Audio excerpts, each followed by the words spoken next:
Ever since you've come out of the womb, your overbearing Asian parents have pressured you to become a doctor, lawyer, or engineer in the pursuit of boosting your family out of poverty and into the middle class. Well, luckily for me, I didn't face these pressures, but for the millions of kids out there who do, here's my guide on things I did that somehow got me into Stanford.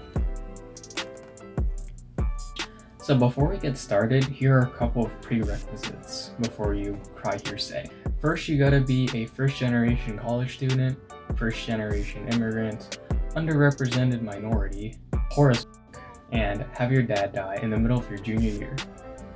Got that? The order of this video is based off a survey by the National Association for College Admission Counseling on the importance of different college admission factors that go into choosing people's applications. So these points will apply to most US colleges. Strength of curriculum. My advice would be to maximize the gifted and AP courses available to you, or IB, and to think about the credit requirements that your colleges ask for.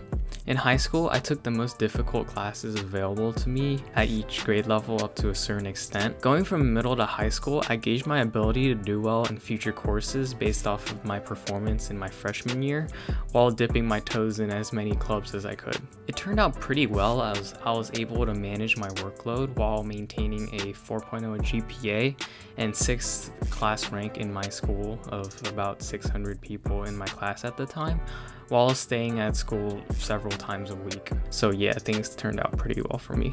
My advice would be to try your best in your current courses and evaluate yourself to see if you're ready to move on and challenge yourself to the next level of course load that is available to you. It won't hurt going the extra mile if you feel like the status quo isn't challenging enough. GPA. So by the end of first semester of my senior year, which is what the college admission office sees anyways, I had a GPA of 4.27 weighted and 3.875 unweighted. Now, you're probably saying 3.8, this dude got into Stanford? Well, yeah, Stanford, you don't need the highest of grades. This is about like 4 or 5 Bs on my report card because I'm bad at math. Stanford's a good place to apply if you have bad or not perfect grades because they're not looking for robots that can churn out the material of classes, but they're looking for people who like have passions to do things. Classes. So here are my grades in all the classes I took. I took 13 AP classes, which is about the maximum that I could at my school. I did take orchestra for 4 years, so that's an extra 4 AP classes I couldn't have taken, but who cares? I did relatively well on my AP exams, but AP exam scores don't really matter in college admissions. The grade that you get in the class matters way more than the actual credit or exam score that you get as a result of that class. My advice would be ask your friends for help, ask your teacher for help, and before your AP exams, grind the hell out of those 5 steps to a 5 books. They're pretty good. Test scores. Now before I talk about my own test scores, don't be a chump. Use fee waivers. The money that it costs without using fee waivers really adds up during the college application season because some colleges require you to send the official scores while some colleges let you self-report them. If you don't think you qualify, just ask anyways. Just pull up to your counselor's office and be like, you got any fee waivers? I know the ACT lets you have 2 free test takes and lets you send up to 5 free score sends from those specific tests. And you can only use those free score sends on the tests that you took with the fee waiver. So I learned that the hard way. The SAT lets you get like 3 free test takes with 6 free subject tests, and it gives you infinite free score sends. So don't waste your money, do good and get a fee waiver. Don't be a chump and give your money to College Board. So Stanford super scores the ACT, which means I got a 34 in their eyes, but actually I took the test about 3 times. I got a 32, a 33, and a 33, but my 233 super scored into a 34, which is not the highest, but it got me into Stanford. One thing I did regret is taking the writing test on my first take and then not taking it again, never again, because I didn't realize the UC system actually requires you to send ACT with writing, or else they won't accept your ACT score. So if you plan on applying to the UCs, which you probably shouldn't because they have terrible out-of-state tuition, remember to take the writing test on your highest score send that you be willing to send them. I went into most of these tests blind and I rarely grinded, which is terrible advice, but my advice would be use crackact.com, read a lot, do well in your algebra 2 and pre-calculus class, and grind practice tests until you get good, because practice tests are a lot cheaper than the actual tests. They're free, and the actual tests tend to be easier than the practice tests that I have attempted. For the SAT, I only took it once and I got a doo-doo 1410 on it. I did not take it again because I got way higher in the ACT about the same time. My advice would be to take the ACT and grind free practice tests and books that you can find at your library, or just go to Barnes & Noble or online. On my SAT subject test, I got a 640 on my Math 2 and a 630 on my chemistry. I did not study for these at all, and I don't think they matter anymore at this point. I just took them so I could apply to MIT, bro.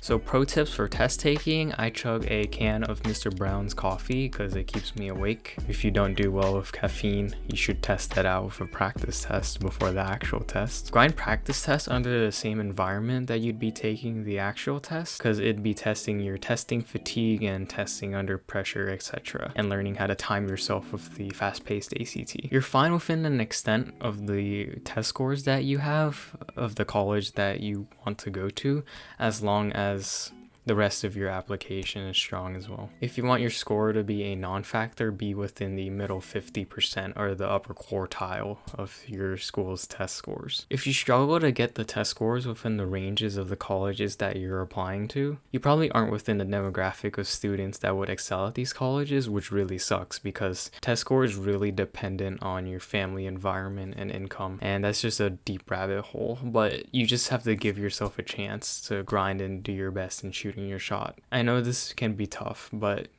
I believe in you. Essays. Pro tips, do a lot of research on how to write the Common App essay. I might make a separate video for that. Teacher recommendations. So Stanford requires a counselor recommendation and 2 teacher recs. They recommend and strongly prefer letters from classroom teachers and 11th or 12th grade teachers in academic classes. I am a rebel and I went against the grain, so for my Questbridge application, I got recommendations from my 10th grade world history teacher and my robotics team coach, who happens to be a physics/chemistry teacher, but he was never actually my teacher. He was really just my mentor, but as I call him, he's the greatest teacher I've never had. So you can be loose with this, but at the same time, I'd still recommend going with the guidelines. This still worked out for me because I've spent hundreds of hours with this teacher that I asked the recommendation for. So he gave the admission officer a different perspective that wouldn't not have been realized from any teacher in any classroom. They also let you do an optional letter from someone who knows you well and can provide new insights about you. But they do require 2 teacher recs, and they don't usually look at the extra rec, I think. With teacher recs, you typically want to give them a cheat sheet, or what my school calls a senior profile, which is a school resume that you show them and tell them everything that you've accomplished in your school career. You want to flex as hard as possible.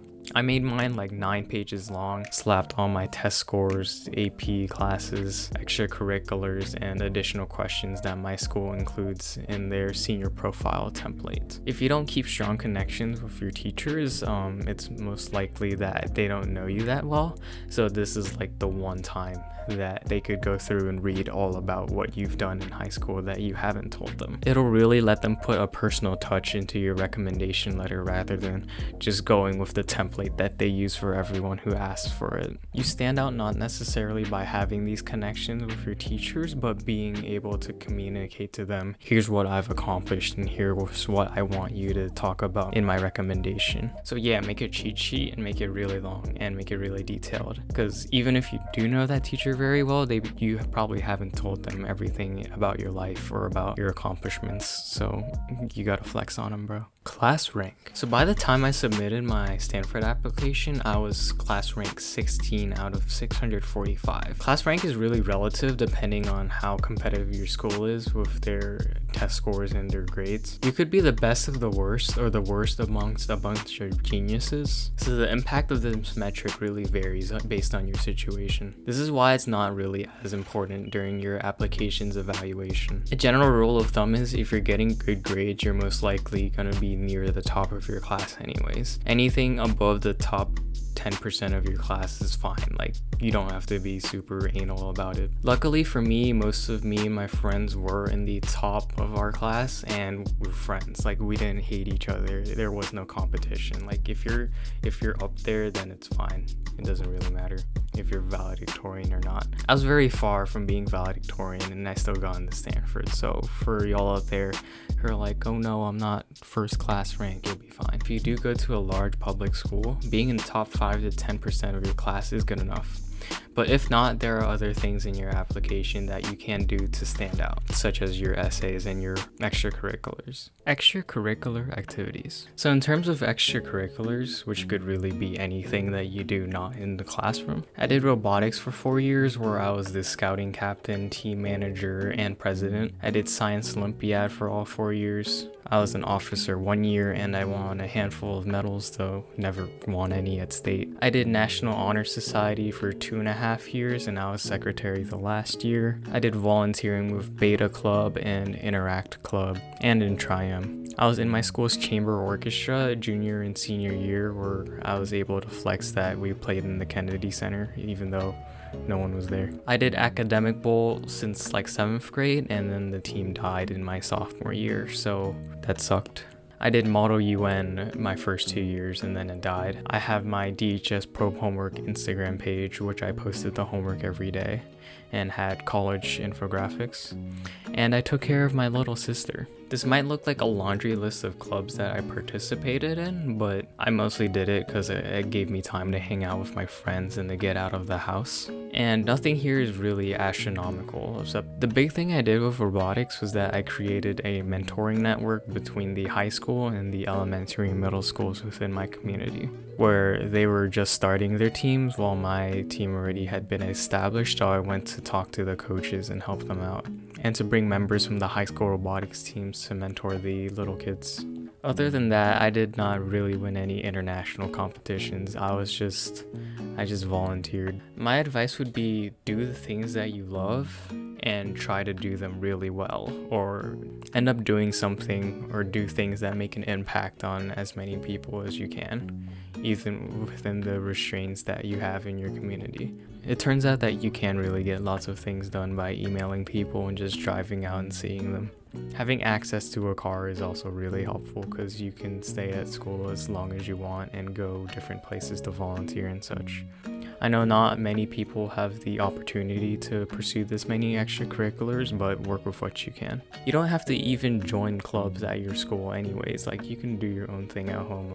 One insightful thing I read on Reddit was that colleges are looking for people that have already accomplished things rather than wanting to accomplish things.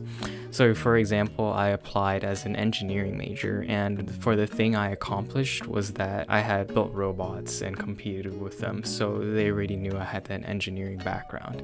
I also emphasized that I wanted to help out my community, and I did that through the robotics mentoring program. So if you're comparing a applicant that has done something rather than someone who wants to do something out of their curiosity in their classroom, but hasn't gone above and beyond to try and do it or has actually done it, they're gonna pick the person who has already done the thing that they want to do most of the time. So find the thing that you want to do and try to do it so that you look much more appealing. And for the last and the very least is the awards. My awards section was really bleak on my college application. All I put was my academic honor roll awards, AP Scholar with distinction, my governor's honors program county level nominations because I failed the county level interviews, and my nomination as a robotics dean's list semi-finalist, which just means I was nominated for my my team for the award, and then I failed that interview.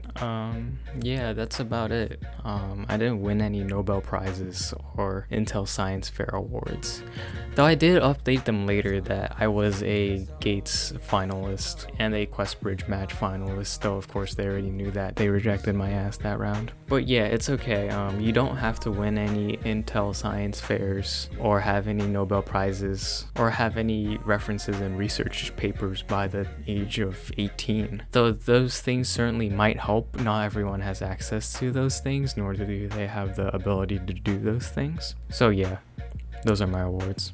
Damn, you really made it to the end of the video. I did not expect that at all. Thank you so much for watching. Drop a like down below and leave a comment if you want any more college admission videos, because I'm always down to help.